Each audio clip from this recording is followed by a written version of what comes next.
Hello दोस्तों, आज हम फिर एक और स्ट्रेंथ ऑफ मटेरियल के आईएएस कन्वेंशनल पेपर के एक क्वेश्चन को लेकर के आए हुए हैं जो 2006 आईएएस के एग्जाम का क्वेश्चन है।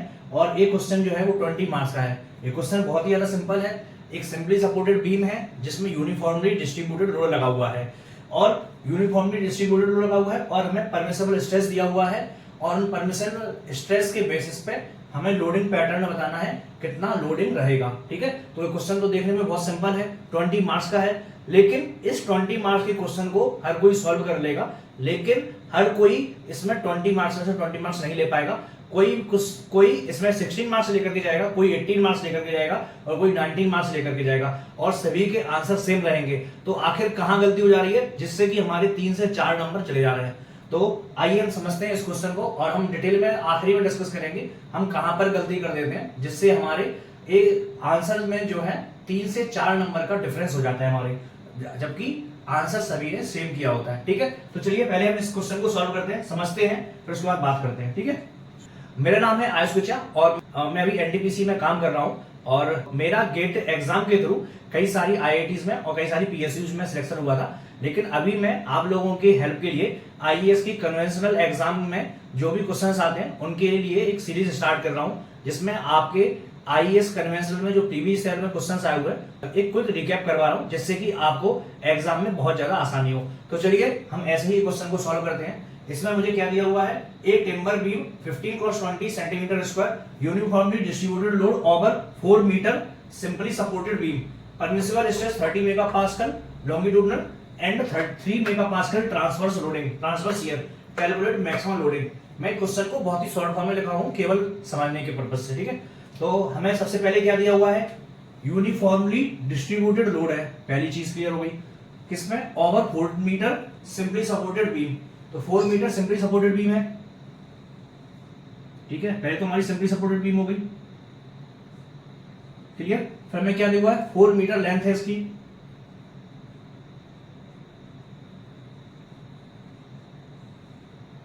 इतना एग्जाम से हमें पता चल गया क्वेश्चन पेपर से। ठीक है, फिर हमें क्या दिया हुआ है, यूनिफॉर्मली डिस्ट्रीब्यूटेड ओवर 4 मीटर, तो पूरे की पूरी लेंथ पर यूनिफॉर्मली डिस्ट्रीब्यूटेड लोड लग रहा है। क्लियर, तो हमने यूनिफॉर्मली डिस्ट्रीब्यूटेड लोड लगा दिया। कितना हो गया ये, W न्यूटन पर मीटर। ये याद रखना, जो यूनिफॉर्मली डिस्ट्रीब्यूटेड लोड रहता है उसकी यूनिट क्या रहती है, न्यूटन पर मीटर, ना कि न्यूटन अकेली रहती है। न्यूटन किसकी रहती है, केवल अगर हम सिर्फ एक कंसंट्रेटेड लोड लगाते हैं उस कंडीशन में रहती है। ये यूनिफॉर्मली डिस्ट्रीब्यूटेड है इसलिए न्यूटन पर मीटर होगा। ठीक है, हमारा इतना हो गया। और क्या दिया हुआ है, टिम्बर बीम का क्रॉस सेक्शन दिया हुआ है 15 × 20 सेंटीमीटर, W + B, तो हमारा कितना हो जाएगा, क्रॉस सेक्शन कितना हो गया हमारा 15 सेंटीमीटर और यहां पर 20 सेंटीमीटर। क्लियर, तो हमें इतना पता चल गया, पहले से क्रॉस सेक्शन पता चल गया, सिंपली सपोर्टेड है, यूनिफॉर्मली डिस्ट्रीब्यूटेड लोड है, 4 मीटर लेंथ है, टोटल लेंथ पर इतना लग रहा है। क्लियर, और हमें क्या दिया हुआ है, परमिसिबल स्ट्रेस लॉन्गिट्यूडनली, मींस जो हमारा सिग्मा परमिसिबल है वो कितना है हमारा 30 मेगापास्कल।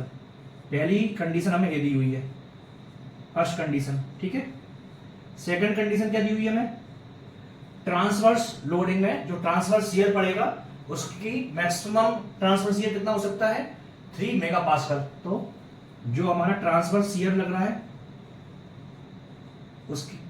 उसकी मैक्सिमम परमिसिबल लिमिट कितनी है 3 मेगापास्कल। ठीक है, अब हमें निकालना क्या है, कैलकुलेट मैक्सिमम लोडिंग, जो W न्यूटन पर मीटर है वो हमें निकालना है। तो हमें W कितना लग रहा है वो कैलकुलेट करना है। ठीक है, तो हमारा अगर सबसे पहले हमें क्या क्या जो हमें दिया हुआ है वो हम लिख लेंगे। ठीक है, हम पहले डायग्राम बना लेंगे, जो हमें डायग्राम दिया हुआ है, सिंपली सपोर्टेड बीम है। ठीक है, 4 मीटर है, इसमें रिएक्शन क्या हो जाएगी, RA हो जाएगा, ये हमारी रिएक्शन RB हो जाएगी। यहाँ पर हम इसको पॉइंट A दे देंगे, इसको हम पॉइंट B दे देंगे, इतना कर लेंगे। फिर जो हमें टिम्बर क्रॉस सेक्शन है यहाँ पर नीचे क्रॉस सेक्शन लिख देंगे, है ना, क्रॉस सेक्शन जो एरिया है वो हमारा इतना होगा। क्लियर, जब हमारा क्रॉस सेक्शन होगा फिर हमें जो जो वैल्यू दी हुई है, सिग्मा परमिसिबल दी हुई है, टाउ शियर की वैल्यू दी हुई है, ये मैक्सिमम परमिसिबल लिमिट है, तो यहाँ पर मैक्सिमम लिमिट लिख देंगे हम, मैक्सिमम लिमिट। ठीक है, मैक्सिमम लिमिट। ठीक है, हमने इतना लिख दिया। अब हमें क्या निकालना है, डब्ल्यू निकालना है, जो लोडिंग पैटर्न है वो हमें निकालना है। तो अब हम इस बीम के लिए करेंगे क्या, अभी हम इसके लिए क्या निकालेंगे, हम शियर फोर्स डायग्राम हमें बनाना होगा। क्या बनाना होगा, शियर फोर्स डायग्राम बनाना होगा। इससे हमारा जहां पर मैक्सिमम शियर फोर्स डायग्राम भी बनाना होगा और हमें बेंडिंग मोमेंट डायग्राम बनाना होगा। अब क्यों बनाना पड़ेगा वो हम बात कर लेते हैं एक बार। बेंडिंग मूवमेंट डायग्राम हमें दोनों ही बनाना पड़ेगा। किस लिए बनाना पड़ेगा, शियर फोर्स डायग्राम से जिस पॉइंट पर हमारा मैक्सिमम शियर फोर्स लग रहा है वो पॉइंट आएगा, और जिस पॉइंट पर मैक्सिमम शियर फोर्स लग रहा है उस पर हम क्या निकालेंगे, उस पर हम टाउ शियर लगाएंगे, ट्रांसवर्स शियर निकालेंगे। ट्रांसवर्स जो शियर स्ट्रेस आएगा वो हम कैलकुलेट करेंगे, और उससे हमारा इस वाले लिमिट से जो भी हमारी लोडिंग पैटर्न आएगा वो हम लोडिंग पैटर्न डब्ल्यू को कैलकुलेट करेंगे, पहली चीज। दूसरी, बेंडिंग मूवमेंट डायग्राम क्यों बनाएंगे, बेंडिंग मूवमेंट डायग्राम से हमारे पास में सिग्मा परमिसिबल आएगा, है ना। बेंडिंग के कारण जो स्ट्रेस लग रहा है वो सिग्मा परमिसिबल के कारण उसको इक्वेट करेंगे, और उससे हम इससे भी हम एक लोडिंग पैटर्न जो डब्ल्यू है उसकी वैल्यू निकालेंगे, ठीक है। फिर हमारे पास में दो लोडिंग वैल्यू आ गई, एक तो डब्ल्यू लोडिंग बेंडिंग के कारण आ गई, दूसरी शियर फोर्स के कारण आ गई। तो जिस लोडिंग में भी सबसे कम लोडिंग होगी वही हमारी क्या हो जाएगी, परमिसिबल लोडिंग हो जाएगी, और उसी का वही हमारी डब्ल्यू एक्चुअल में आंसर हो जाएगा, ठीक है। क्लियर। तो हमें स्टेप स्टेप क्या रहेंगे हमारे, सबसे पहले हमें सिग्मा परमिसिबल है, इसके लिए ये कहां से आएगा सिग्मा परमिसिबल, ये बेंडिंग स्ट्रेस कहां से आएगा, बेंडिंग स्ट्रेस के लिए हमें बेंडिंग मोमेंट निकालना पड़ेगा, मैक्सिमम बेंडिंग मोमेंट वाला पॉइंट और कितना लग रहा है मैक्सिमम स्ट्रेस वो निकालना पड़ेगा, इसलिए हमें बेंडिंग मोमेंट डायग्राम चाहिए, पहली चीज। और टाउ शियर कहां पर आएगा, जहां पर मैक्सिमम शियर फोर्स लग रहा होगा, मैक्सिमम शियर फोर्स कहां पे लग रहा होगा, उसके लिए हमें शियर फोर्स डायग्राम बनाना पड़ेगा, ठीक है। तो चलिए हम चलते हैं, पहले हम शियर फोर्स डायग्राम बनाते हैं, फिर बेंडिंग मोमेंट डायग्राम बनाते हैं। तो इस कंडीशन में जो हमारा आर ए होगा,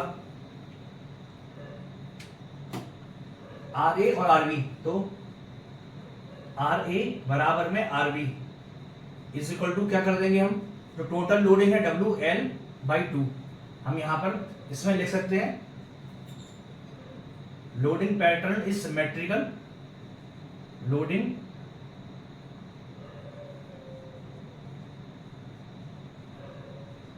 पैटर्न या लोडिंग इज सिमेट्रिकल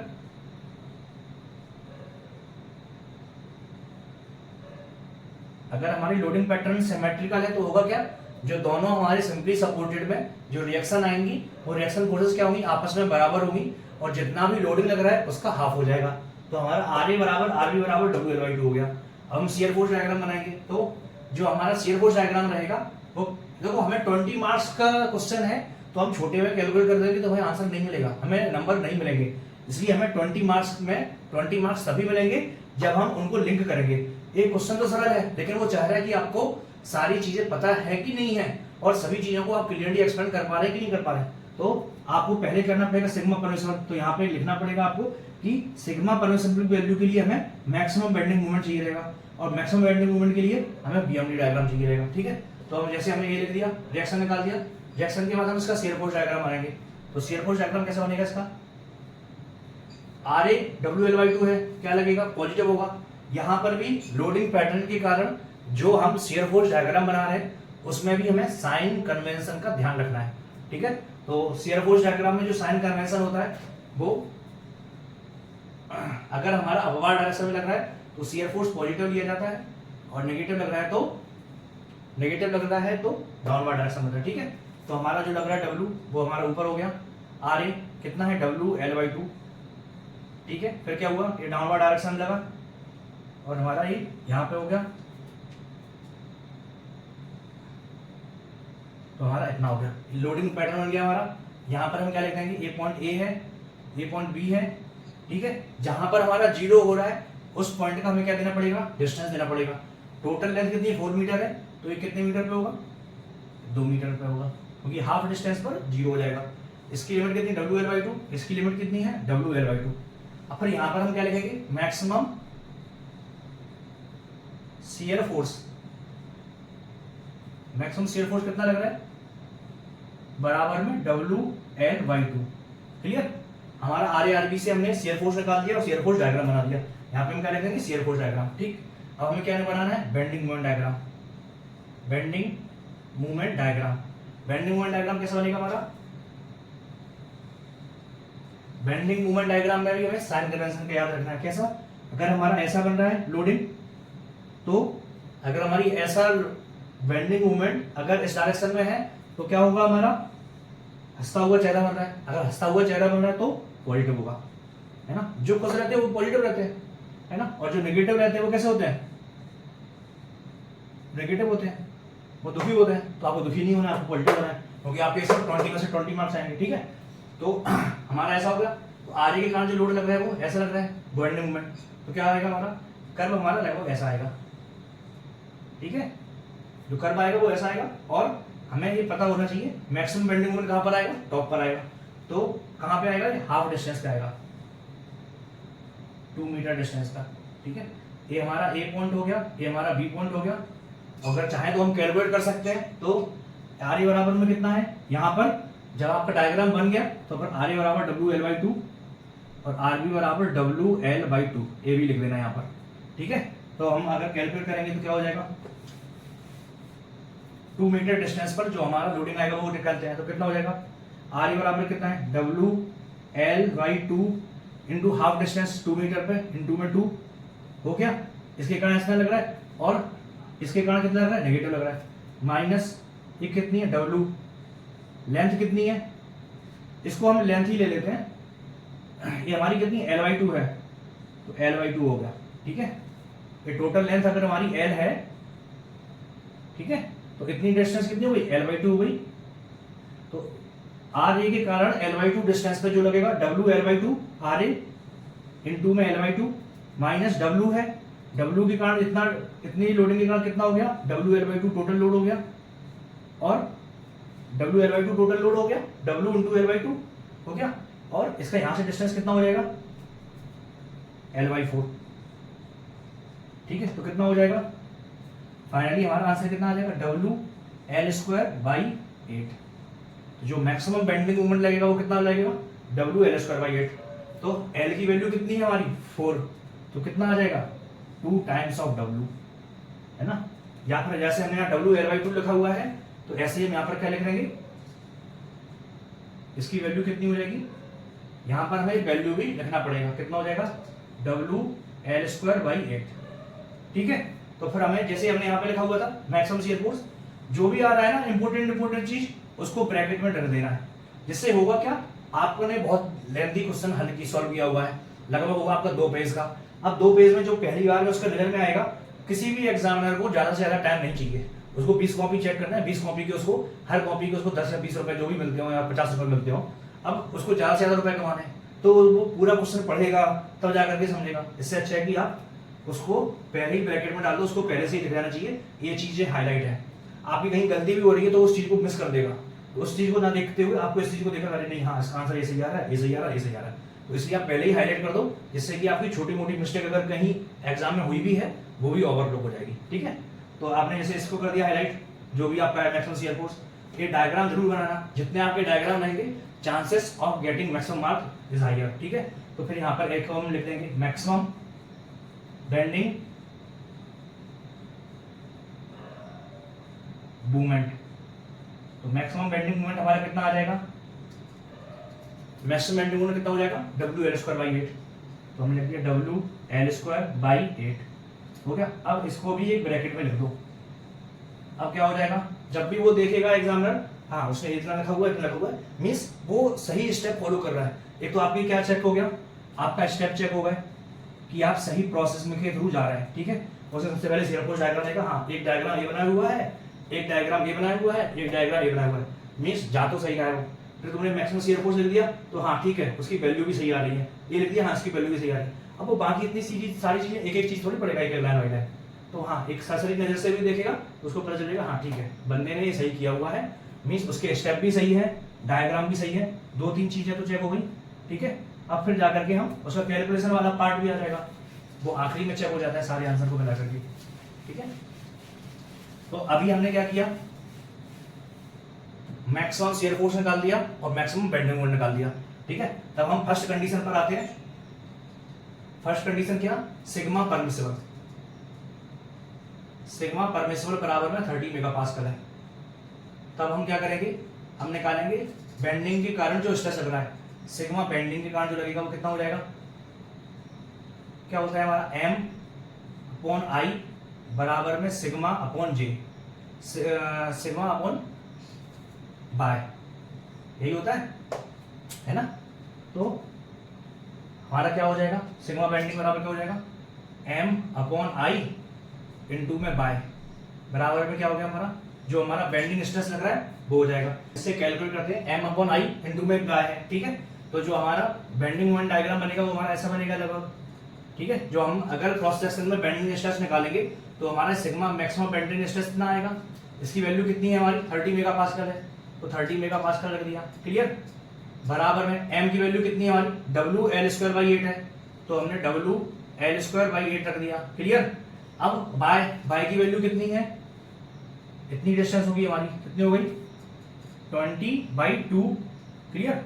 अब i की वैल्यू कितनी होगी 15 इंटू 20³ आई बराबर क्या होता है, BD³ बराबर में BD³ अपॉन 12 होता है। b की वैल्यू कितनी है हमारी 15, ठीक है। d की वैल्यू कितनी है हमारी 20 का क्यूब डिवाइडेड बाई 12, ठीक है। यहां तक कोई क्लियर नहीं, कोई डाउट नहीं, ठीक है। फिर हमने क्या लिख दिया, w का w लिख दिया, l की वैल्यू कितनी है 4, तो 4² लिख दिया, अपॉन 8 है, अपॉन 8 नीचे आ गया, क्लियर। अभी इंटू में 20/2 करेंगे तो कितना बचा, 10 बचा, क्लियर। अभी यहाँ पर नीचे क्या बचा, इंटू में 15 इंटू में 20 की पावर 3, यहाँ पर 12 है तो अभी 12 ऊपर आ गया, क्लियर। अभी देखो, अभी हम यूनिट पर आते हैं, मतलब मीन्स जो डायमेंशन है, इसकी डायमेंशन न्यूटन मीटर है, क्लियर है। इसकी डायमेंशन मीटर है, ये भी क्लियर है। इसकी डायमेंशन क्या है, ये तो मीटर में है, इसकी डायमेंशन क्या है सेंटीमीटर में है, तो हमारा 1 सेंटीमीटर ऊपर बचा हुआ है, ठीक है, सेंटीमीटर। यहाँ पर a सेंटीमीटर में, a भी 3 सेंटीमीटर में, तो कितना है सेंटीमीटर की पावर 4, ठीक है। तो हमारा आंसर नीचे कितना आ जाएगा, w ये कितना हो जाएगा 256 हो गया, 4 चौको 16, 16 16 256 हो गया, इंटू में 10 है, इंटू में 10 रहने दो, इंटू में 12 है, इंटू में 12 रहने दो, ठीक है। जितना आपका कैलकुलेशन बढ़ता जाएगा उसको उतना ही क्लियरली लिखना है, क्योंकि आपका भी गलती नहीं होना चाहिए ना। 8 का हो गया, इंटू 15 हो गया, इंटू में 8000 हो गया, क्लियर। अब सेंटीमीटर और सेंटीमीटर, तो कितना बचा, सेंटीमीटर की पावर 3 बचा, तो अगर ऊपर आएगा तो कितना आ जाएगा 10 टू पावर 6 हो गया, क्लियर। 30 मेगापास्कल है तो 30 इंटू 10 टू पावर 6 हो गया, 10 टू पावर 6 से हमने 10 टू पावर 6 काट दिया, ठीक है। अभी यहाँ पर भी हम कैलकुलेशन करते हैं, तो 3 हो गया और 4 बचा, 3 हो गया और एक 5 बचा, क्लियर। फिर 4 हमने इससे काट दिया तो 2 बचा, और यहाँ पे हमने इसको काट दिया तो कितना बचा 5 बचा, 5 से हमने 5 काट दिया, क्लियर। तो अभी हमारा फाइनली आंसर क्या बचा, इसको मिटा देते हैं पूरा, अभी कोई जरूरत नहीं है। तो यहाँ पर क्या बचा 30, क्लियर। यहाँ पर हमारा 30 बचा, यहाँ पर क्या बचा W, पहले W बचा, फिर 256 बचा, अपॉन यहाँ पर क्या बचा 8000 बचा, 8000 बचा, ठीक है। और कुछ बचा है क्या,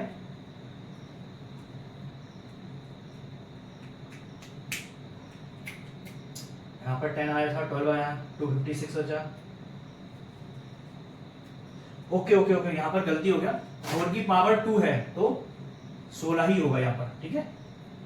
यहाँ पर कितना होगा 16 होगा, ठीक है। ये हमारा कितना होगा 16 होगा, ठीक है। इसकी वैल्यू कितनी आएगी 16 होगी, 4 को 16 होता है ना, 4 की पावर 16 ही होगा।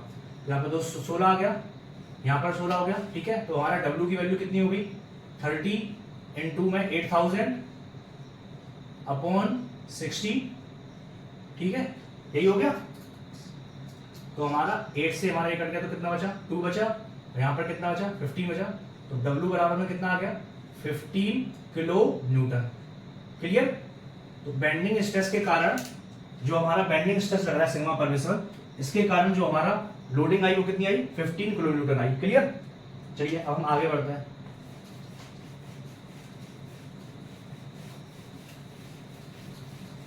ये तो हमने सबसे पहले सिग्मा प्रश्न के कारण निकाला। अब हम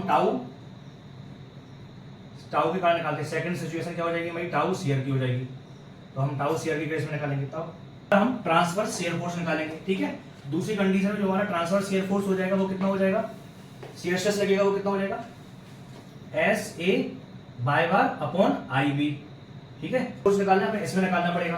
तो इतने का हमारा कितना हो जाएगा, शियर फोर्स कितना हो जाएगा, हमने मैक्सिमम शियर फोर्स लिख दिया, ठीक है।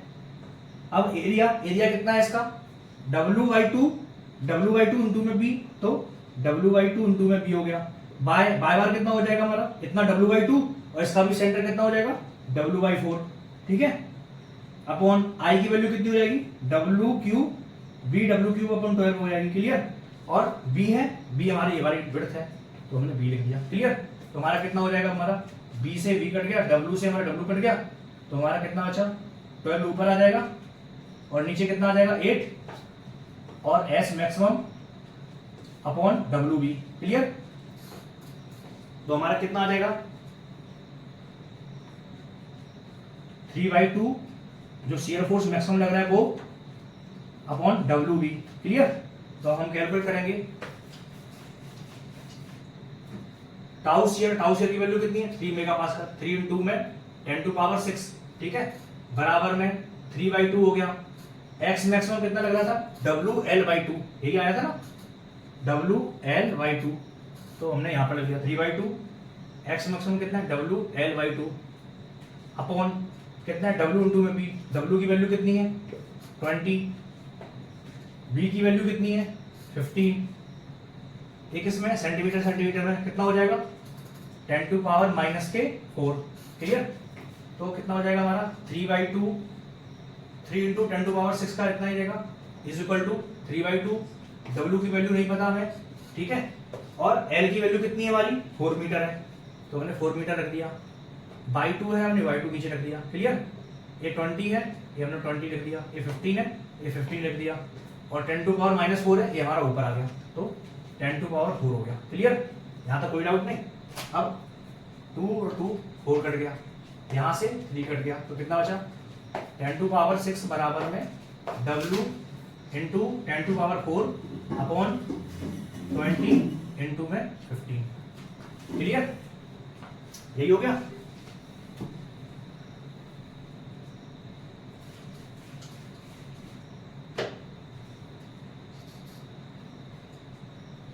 तो हम W बराबर निकालेंगे तो कितना हो जाएगा 300 इंटू 10⁻⁶ अपॉन 10⁻⁴, तो कितना बचा है 10⁻2 हो गया, तो हमारा कितना आ गया 30 किलो न्यूटन आ गया। W बराबर में किलो न्यूटन मीटर, W बराबर कितना आ गया 13 किलो न्यूटन पर मीटर होगा,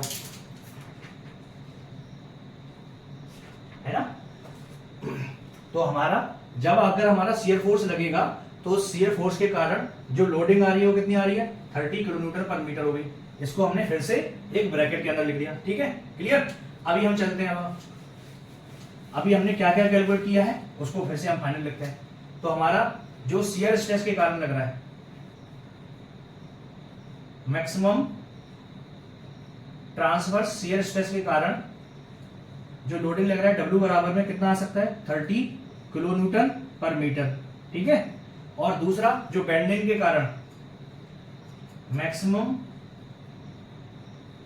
बेंडिंग स्ट्रेस के कारण जो लोडिंग आ सकती है वो कितनी आ सकती है W बराबर में 15 किलो न्यूटन पर मीटर, ठीक है। ये दोनों हमारे रिजल्ट आ गए। तो हमें क्या करना है, कैलकुलेट मैक्सिमम लोडिंग, कितना मैक्सिमम लोडिंग ले सकता है। अगर 15 किलो न्यूटन पर मीटर से ज्यादा होगा तो जो भी हमारी सिंपली सपोर्टेड बीम है वो किस में फेल कर जाएगी, बेंडिंग स्ट्रेस पे। तो हम क्या लिखेंगे, इसलिए maximum allowable bending stress is 30 megapascal for which जो भी हमारी लोडिंग है वो should not be increase above 15 kilo Newton पर मीटर। तो जो हमारी मैक्सिमम लोडिंग हो जाएगी हमें कहीं ना कहीं हमें बताना पड़ेगा कि किस लिए, बेंडिंग स्ट्रेस को लेकर के। इसलिए जो हमारी मैक्सिमम लोडिंग होगी वो कितनी हो जाएगी, W बराबर में 15 किलो न्यूटन पर मीटर, ये हमारी क्या होगी, मैक्सिमम लोडिंग। ठीक है, फिर फाइनली जब आप तुम्हारा इतना आंसर हो जाएगा, फिर फाइनली जो भी तुम्हारे कंक्लूजन में आए हुए हैं, अब लिखने की जरूरत नहीं है, इतना लिख दिया बस, इतना काफी है। तो आपको कैसे कैसे स्टेप बाय स्टेप सॉल्व करना है वो हमने पूरा बता दिया है, आपको अभी भी कोई कंफ्यूजन नहीं रह गई होगी। ठीक है, तो एक बार फिर से रिकैप कर लेते हैं हम इस क्वेश्चन को कैसे सॉल्व करेंगे। ठीक है, सबसे पहले हमें जो लोडिंग पैटर्न दिया हुआ है इस डायग्राम को बना लेंगे, जो हमें दिया हुआ है सिग्मा परमिसिबल सिग्मा शियर वो निकाल लेंगे। फिर हम यहाँ पर क्या लिखेंगे, जो हमारा शियर फोर्स डायग्राम वो बनाना होगा और बेंडिंग मोमेंट डायग्राम वो बनाना होगा। तो हम पहले शियर फोर्स डायग्राम बना करके जो हमारा सिग्मा मैक्सिमम शियर फोर्स आएगा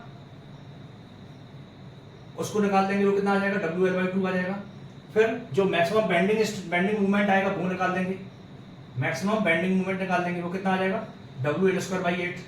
फिर इसके बाद इसको भी हम ब्रैकेट में लिख देंगे, इसको भी ब्रैकेट में लिख देंगे। फिर इसके बाद सबसे पहली कंडीशन लगाएंगे सिग्मा परमिसिबल वाली, उससे फिर हम W की वैल्यू निकालेंगे, तो कितना आ जाएगा, 15 किलो न्यूटन पर मीटर आ जाएगा। ठीक है, फिर हम सेकंड स्टेप पर आएंगे जिसमें हम मैक्सिमम ट्रांसफर शियर लोडिंग वाले पैटर्न को यूज करेंगे, और इससे हमारी जो W की वैल्यू है वो कितनी आ जाएगी, 30 किलो न्यूटन पर मीटर आ जाएगी।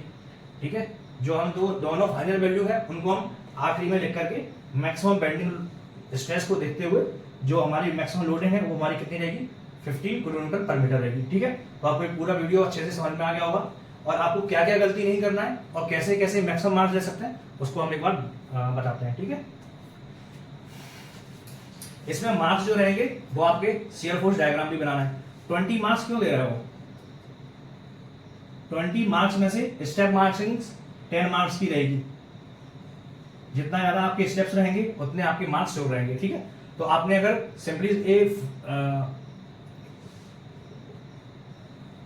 सबसे पहले आपको एक फ्री बॉडी डायग्राम बनाना होगा जो आपने यहां पर बनाया हुआ है। ठीक है, तो आपने 3 डायग्राम बनाने हैं आपको, एक तो ये बनाना है फ्री बॉडी डायग्राम, आपको 20 मार्क्स इसलिए दे रहा है वो क्योंकि फ्री बॉडी डायग्राम है आपके पास में, शियर फोर्स डायग्राम है आपने बनाया हुआ है, और एक बेंडिंग मूवमेंट डायग्राम बनाया हुआ है। ठीक है, तो इसलिए ये तीनों मार्क्स रहेंगे, तीनों रहना चाहिए।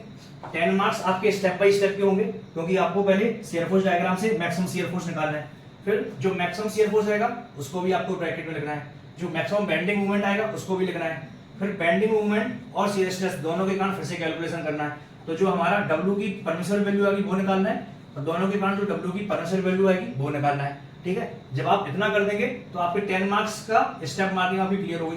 फिर आपकी प्रेजेंटेशन के ऊपर 3 मार्क्स रहेंगे कि आपने कितना क्लीनली कैलकुलेशन किया हुआ है। कहीं पे आपने पता चला कि डायरेक्ट 30 मेगापास्कल से आप सीधा आंसर ले रहा है W की वैल्यू ले रहा है, वो नहीं होना चाहिए। ठीक है, जंप नहीं होना चाहिए एकदम। ठीक है, तो अगर आपकी स्टेप बाय स्टेप मार्किंग हो जाएगी, आपने जितने डायग्राम बनाए होंगे उसके बेसिस पे आपके 4 से 5 मार्क्स डायग्राम के मिल जाएंगे आपको।